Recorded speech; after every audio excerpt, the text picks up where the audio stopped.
কিশোর আর মল্লিকা ওরা কিন্তু নিজেরাই প্রেম করে বিয়ে করেছিল। মল্লিকার এক বান্ধবীর বিয়েতে কিশোরের সঙ্গে পরিচয়। সেই পরিচয় এক সময়ে ভালো লাগা ও প্রেম, তারপর বিয়ে। প্রথমে সংসারে শ্বশুর শাশুড়িকে নিয়ে, তারপর 5 বছরে দুটো ছেলে ও মেয়েকে নিয়ে মল্লিকা সদাই ব্যস্ত থাকে। আর 7-8 বছরে কিশোরেরও অনেক দায়িত্ব বেড়ে যায়। এমনিতেই সে এক প্রাইভেট কোম্পানিতে চাকরি করে, তার উপর প্রাইভেট ফার্মে প্রচণ্ড কাজের প্রেশার, তাই সংসারের দিকে বেশি ধ্যান দিতে পারে না। আর এজন্য মল্লিকার অজস্র নালিশ রোজ পালা করে লেগেই থাকে। কিশোর মাঝে মাঝে বিরক্ত হয়ে বলেই ফেলে, এ তোমার এখন একটা রোগ হয়ে গেছে, তুমি আমায় বুঝতেই চাও না।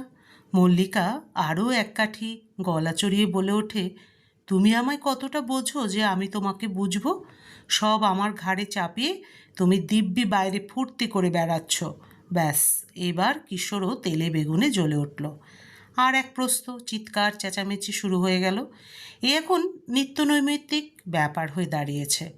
এমনিতে মল্লিকা শ্বশুর শাশুড়িকে যথেষ্ট সমীহ করে, কিন্তু কিশোরের আর ওর ঝগড়ার মাঝে সময়ে ওনারা কিছু বললে সহ্য করতে পারে না।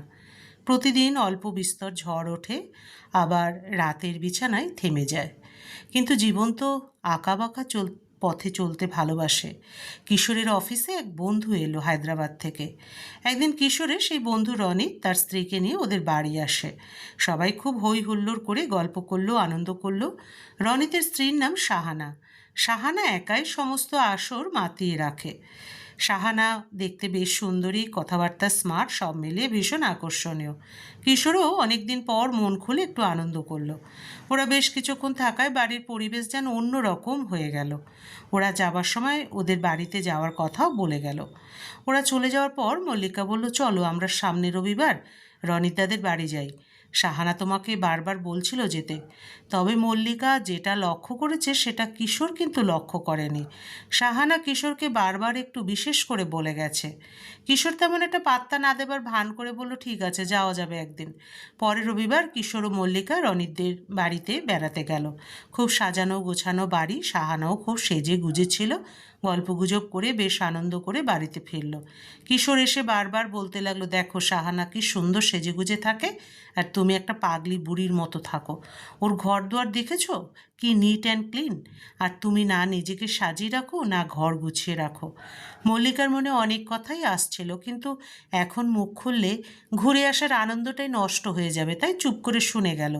মল্লিকা ভাবছিল 6 জন মানুষের 3-4 বার সকালের জলখাবার, দুপুরের রান্না, তারপর ছেলে মেয়েদের টিফিন তৈরি করা, ছেলে মেয়েকে স্কুলের জন্য রেডি করা, ওদের হোমওয়ার্ক করানো, টিউশনে আনা নেওয়া করা, তার উপর বয়স্ক শ্বশুর শাশুড়ির দেখাশোনা করে দিন কিভাবে চলে যাও নিজেই জানে না।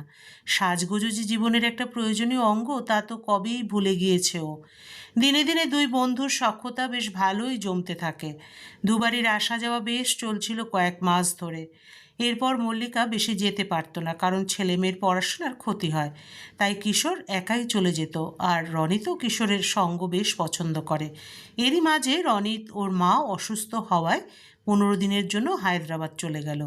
আর যাবার সময় কিশোরকে সাহানার দেখাশোনার দায়িত্ব দিয়ে গেল। আর এই দেখাশোনার দায়িত্বটাই জীবনে একটা ঝড় নিয়ে এলো। কিশোর বন্ধুর কথা রাখতে গিয়ে প্রয়োজনের চেয়ে বেশি দায়িত্ব নিয়ে নিয়েছিল। প্রত্যেক দিন নিয়ম করে সাহানার বাড়ি যাতায়াত শুরু করে দিয়েছিল। এতে সাহানাও কিশোরের প্রতি দুর্বল হয়ে পড়ে। কবে আপনি তুমিতে পরিবর্তন হয়ে গেছে ওরা নিজেরাই বলতে পারল না। এমন অবস্থা হলো যে কিশোরের মনে দিন রাত এখন শুধু সাহানার চিন্তা। কিভাবে সাহানাকে খুশি করা যায়, এটাই ওর একমাত্র ধ্যান জ্ঞান হয়ে উঠেছিল। প্রতিদিন কিশোর সাহানার জন্য কিছু না কিছু দামি উপহার নিয়ে যেত, আর এতে সাহানাও ভীষণ খুশি হতো। সাহানা প্রতিদিন খুব সেজেগুজে কিশোরের জন্য অপেক্ষা করত। কিশোর আসলে ওর গা ঘেঁষে বসে গল্প করত। সাহানার পারফিউমের সুবাসে কিশোর আচ্ছন্ন হয়ে যেত। সাহানাও নানান ছলাকলায় কিশোরকে অভিভূত করে ফেলেছে। কিশোরের বাড়ি ফিরে যেতে মনই চায় না। বাড়ি ফিরে ওর মন পড়ে থাকে সাহানার কাছে। রাতে মল্লিকা ওর পাশে শুতে আসলে মল্লিকার গায়ের ঘামের গন্ধে ওর বমি আসে। মল্লিকা ওর গায়ে হাত দিলে মল্লিকার খড়খড়ে হাত ওর অসহ্য লাগে। কিশোর পাশ ফিরে নির্বিকার হয়ে শুয়ে পড়ে। সমস্ত দিনের অক্লান্ত পরিশ্রমের পরেও মল্লিকা স্বামীর জন্য কষ্টবোধ করে মাথা টিপে দিতে যায়। কিশোর বিরক্ত বোধ করে বলে তখন, সরো সরো, আমায় ঘুমোতে দাও, আমি ভীষণ ক্লান্ত, বলে পাশ ফিরে ঘুমিয়ে পড়ে। সারাদিনের পরিশ্রমে মল্লিকাও মনের আর দেহের চাহিদা সব ভুলে গেছে। ক্লান্তিতে যখন ঘুমিয়ে পড়ে সে নিজেই জানে না।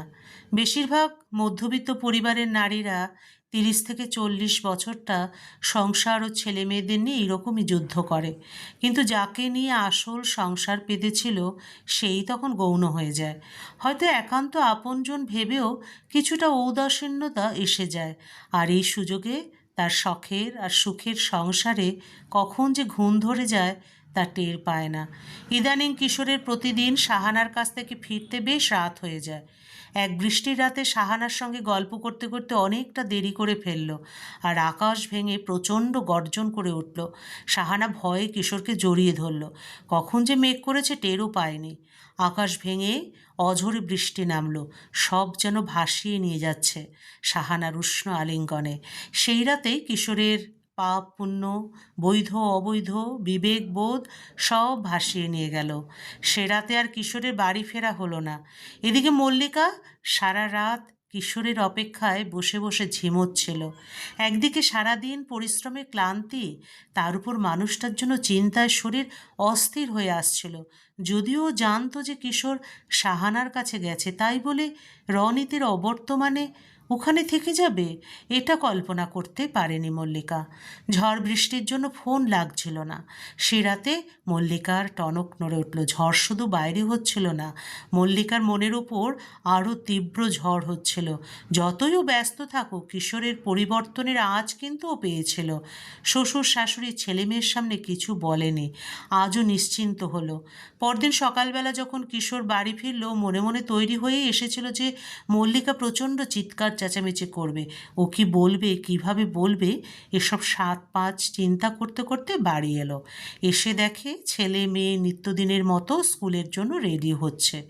মা বাবা সবাই যে যার কাজে ব্যস্ত। মল্লিকা ছেলে মেয়েকে স্কুলের বাসে তুলে দিয়ে আসলো। একটা প্রশ্ন করেনি কিশোরকে। কিশোর শুধু ভাবতে লাগলো, মল্লিকা কিছু বলছে না কেন। তারপর আস্তে আস্তে ও অফিসের জন্য তৈরি হয়ে রওনা দেবে। এমন সময় মল্লিকা ওর শাশুড়ি মাকে বলল, মা, আপনার ছেলেকে বলুন আজ তাড়াতাড়ি এসে ছেলে মেয়েকে স্কুল থেকে যেন নিয়ে আসে। আমি আজ বাপের বাড়ি চলে যাব। কিশোরের মল্লিকার মুখের দিকে তাকিয়ে কোনো কথা বলার সাহস হলো না। বলল, ঠিক আছে। কিশোর ভাবল রাগ হয়েছে তাই বলছে। মল্লিকা বেশিক্ষণ রেগে থাকতে পারে না, ধীরে ধীরে ঠিক হয়ে যাবে ভেবে অফিসে চলে গেল। অফিস থেকে কিশোর রোজ একবার করে বাড়িতে ফোন করে, আজও করলো। মা বলল, বৌমা বাপের বাড়ি চলে গেছে, তুই তাড়াতাড়ি চলে আসিস। কিশোরের মন কেমন করছে, মল্লিকা সত্যিই চলে যাবে এটাও ভাবতেই পারেনি। আবার মনে হলো যাক, কদিন নিজের মতো করে একটু থাকা যাবে। ও এবার সাহানাকে নিয়ে একটু ঘুরে বেড়াবার কথা ভাবছিল। মানুষ ভাবে এক, হয় আর এক। মল্লিকা বাড়িতে না থাকায় কিছু দায়িত্ব ওর ঘাড়ে পড়ল। যতই হোক, বয়স্ক মা বাবার ওপর সব চাপিয়ে দেওয়া যায় না। একদিন যায়, দুদিন যায়, মল্লিকা তো আসে না। আর এদিকে কোথায় সাহানাকে নিয়ে অল্প ফুর্তি করবে ভেবেছিল, সব মাটি। ছেলে মেয়ের জিনিসপত্রই ও খুঁজে পায় না। রান্নার লোক, বাসন মাজার লোক আছে, কিন্তু তবু কত কাজ। মা বাবার প্রেশারের ওষুধ, সুগারের ওষুধ সব হাতে গুজে দিয়ে যাওয়া ও অনেক হয়েছে। এই দুদিনে ও যেন হাঁপিয়ে উঠেছে। অফিস সেরে প্রতিদিনই সাহানার কাছে গিয়ে অল্প সময় কাটিয়ে হাঁপ ছেড়ে বাঁচত। সাহানার দেহের মাদকতায় ওর মন ভরে উঠত। সাহানার নিত্য নতুন বায়না মেটাতে ওর একটুও বিরক্ত লাগতো না, বরং আনন্দে বায়নার দ্বিগুণ নিয়ে আসতো। রনিতেরও ফিরে আসতে আরও দিনকুড়ি লেগে গিয়েছিল। এদিকে মল্লিকাও বাপের বাড়ি গেছে 1 সপ্তাহ হয়ে গেল। কিশোরের মা বাবা বারবার বলছেন, যা বাবা, বৌমাকে নিয়ে আয়। কিশোর যাচ্ছি যাব বলে এড়িয়ে যায়। প্রায় 21 দিনের মাথায় রনিত ফিরে এসেছে। কিশোর মনে মনে অস্বস্তি বোধ করতে লাগলো। শত হলেও বন্ধু বলে কথা, তার স্ত্রীর প্রতি এতটা দুর্বল হয়ে যাওয়ায় নিজেকে একটু অপরাধী বোধ হতে লাগলো। ও ভাবলো আজ আর সাহানার কাছে যাবে না। সাহানাকে ফোনও করলো না। বিকেলে অফিস থেকে বেরিয়ে আনমনে রাস্তায় হেঁটে বাস স্ট্যান্ডের দিকে যাচ্ছিল। এমন সময়তে সাহানার ফোন। কি হলো, তুমি কোথায়? এখনো এলি না যে? কিশোর ভাবে সাহানা কি করে রনিতের সামনে এত সহজভাবে কথা বলছে। ও তো রনিতের মুখোমুখি হতে পারছে না। ও আমতা আমতা করে বলল, আমি বাজারে আছি, ছেলের জন্য স্কুলের জিনিস কিনবো। সঙ্গে সঙ্গে সাহানার আবদার, এই শোনো না, আমার জন্য একটা নতুন মডেলের আইফোন নিয়ে এসো না প্লিজ, আমি তোমায় পরে পেমেন্ট করে দেব। কিশোর মনে মনে ভাবল, আইফোন তো অনেক দামি, আর সাহানা কি টাকা দেবে? আর দিলেও ও তো নিতে পারবে না। সাহানার মন রাখার জন্য বলল, আরে না না, টাকার কথা নয়, ঠিক আছে, আমি আইফোন নিয়ে কাল তোমার কাছে আসবো। ওকে বাই বলে ফোন কেটে দিল। মন মানছে না, আইফোন কিনেও ফেললো, কাল যাবে বলেছে, কিন্তু একবার সাহানাকে না দেখে কিছুতেই থাকতে পারছিল না। অনেক ভেবে চিনতে ঠিক করলো যে সাহানা যখন এত স্বাভাবিকভাবে বলছে তো চলেই যাই, গিয়ে ওকে সারপ্রাইজ গিফটটা দিয়েও আসি, আজ বেশিক্ষণ বসবো না। ভাবতে ভাবতে কখন যে রনিতের বাড়ির গেটে এসে পড়েছে নিজেই জানে না। সদর দরজা খোলাই ছিল, হয়তো রনিত বাড়ি আছে বলেই। কিশোরও নির্দ্বিধায় ঘরে ঢুকে গেল। হঠাৎ ও কি শুনতে পাচ্ছে, রনিত সাহানাকে বলছে, তা কিশোর মালটার কাছ থেকে কি কি হাতাতে পারলে বলো দেখি ডার্লিং। সাহানা সোৎসাহে বলে গেল, কিশোর তাকে কি কি গিফট দিয়েছে। রনিত বলে, এগুলো কোনো জিনিস হলো? ক্যাশ কতটা বাগাতে পেরেছো বলো, অনেক দিন তো সময় দিলাম। সাহানা বলল, দাঁড়াও, আজ আইফোন নিয়ে আসতে বলেছি, ক্যাবলাটা পুরো আমার প্রেমে হাবুডুবু খাচ্ছে, আরও কিছুদিন নাচিয়ে নিই, তারপর আরও বড় টোপ ফেলবো। কিশোর পর্দার আড়াল থেকে শুনে হতবম্ব হয়ে দাঁড়িয়েছিল। ওর পা দুটো যেন থরথর করে কাঁপতে লাগলো। এ কি শুনছে ও? ওরা ওকে চক্রান্ত করে ফাঁসিয়েছে, আর ও কিছুই বুঝতে পারেনি। ও অন্ধের মতো যে সাহানাকে ভালোবেসেছে তার ভেতর এত নোংরা, এত নীচ ও টেরও পায়নি। কিশোর নিঃশব্দে বাইরে থেকে ফিরে এলো। রাস্তায় উদ্দেশ্যবিহীন ভাবে ঘুরে বেড়াতে লাগলো। শুধু মনে হতে লাগলো কোনো দিন হাতে করে একটা ফুলও মল্লিকার জন্য আনেনি। মাসের মাইনে থেকে সংসারে খরচের টাকা দেবার সময় মল্লিকা বলতো, বাবার হাতে অল্প টাকা দিয়েও বয়স্ক মানুষ হাতে টাকা পেলে খুশি হন। পুরনো মডেলের কিপ্যাডের মোবাইল থেকে তার দুপুরে খাওয়া হলো কি না খবর নিত। বাবার সুগারের, মার প্রেশারের ওষুধ নিয়ে আসতে বলতো।